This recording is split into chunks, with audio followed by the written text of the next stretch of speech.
Jeg tror, hun bliver smart, når hun sådan bliver shined. Man skal sådan lige kunne se igennem nu. Den ligner sådan en foldhest, ikke? Altså, lige præcis. Og den har heller ingen sko på. Og, nej, når den har fået sådan det. Jamen, altså, når du ser billeder af en hest, der tænker du, hold kæft, der står ude på folden langpelset. Lige præcis. Jeg ved ikke hvad. Og så, når de så har træning, lige præcis. Og du ser den et halvt år efter. Jamen, så er det jo en helt anden hest, lige præcis. Man skal slet ikke se det, det vel, altså. Ja, den er vildt fin galopperende, og den elsker at galoppere. Ja, jo, så skidt det. Elsker at galoppere.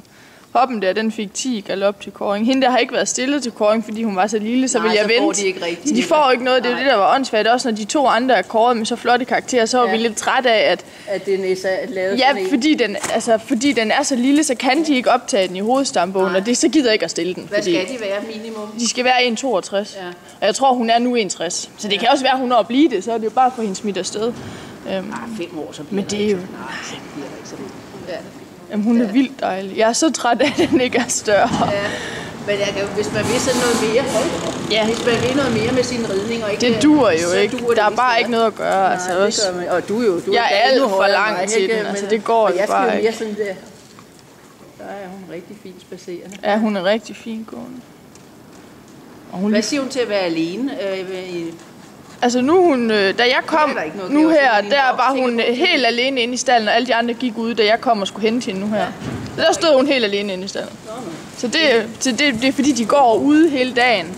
Så de er jo vant til at blive trukket ind og reddet alene. Så det er jo en fordel, ikke? Altså, så de har prøvet ligesom at komme væk fra flokken. Jamen det er det, for nogen bliver jo helt hysteriske. Lige præcis, og de gange hun har været i skoven, der har hun også reddet alene. Så det har den i hvert fald ikke sagt noget til. Altså. Nej. Altså nu, fordi jeg har min egen, den her lille landejendom, 5 og jeg går alene med alle de her, så nytter det ikke, at en af mere trækker de andre væk, ikke? Og så står der en tilbage. Men den stod i hvert fald nu helt alene, uden problemer.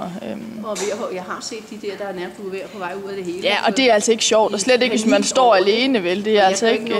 Jeg skal lige trække en ud. Altså, jeg lukker min hest ud der mellem 6 og 7 om morgenen. Nemlig, men det er hun også vant til. Og så igen, så kommer de ind om aftenen. Ja. Og hun har gået ude faktisk de første 3 år, altså også om vinteren, om natten også.